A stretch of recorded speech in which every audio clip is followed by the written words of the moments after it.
I know the Eastern minds have also absorbed this in a horribly distorted way, but right now if you told your friend or your relative, I'm going to the ashram for 3 days, they would become very kind towards you and ask, why, what went wrong? Something must be wrong with your life. You're going to the ashram to heal a wound, to solace yourself. Something must be really wrong with your life, or you must be too old for life. Otherwise, why would you go to an ashram? So this has crept into this culture also. Essentially, if you're alive only in parts, or if you're partially alive, to be partially alive is a terrible torture. Many of you have been through these science classes, I'm sure you opened up frogs and cockroaches, did you? They were nice, lively beings, but you opened them up because you wanted to find their heart and liver and kidney.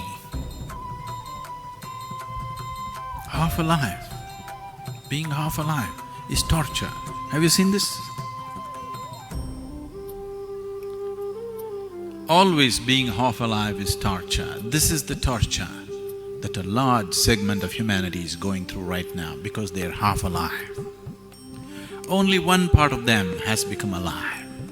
Only their physicality and mentality has become alive. The rest of it is yet to become alive. Half-alive people will suffer everything. They will suffer ignorance, they will suffer education, they will suffer poverty, they will suffer affluence, they will suffer being alone, they will suffer being in a relationship. If they are not married, they suffer. If they're married,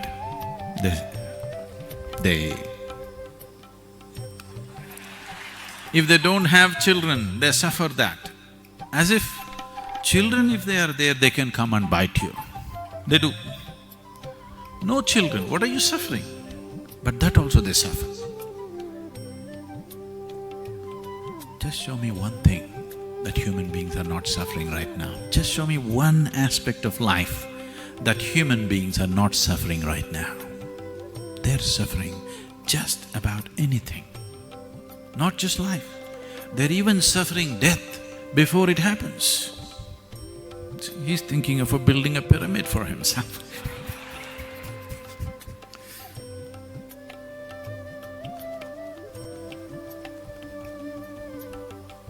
That which is and that which is not, everything they suffer. This is not.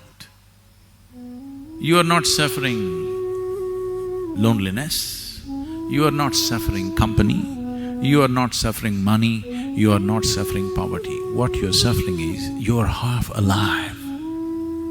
You're desperately trying to make yourself fully alive through money, through drink, through sex, through going on a trek, coming to the ashram. In so many ways, you're somehow trying to make yourself fully alive, which is yet to happen fully. Here and there you feel a burst of aliveness, but again it ebbs down. So, when people are constantly half alive, pleasure becomes an important part of your life, very important part of your life. Without it, you cannot exist. Pleasure becomes paramount in your life when you're only half alive, when physicality is all that you know. Pleasure becomes of immense importance in your life.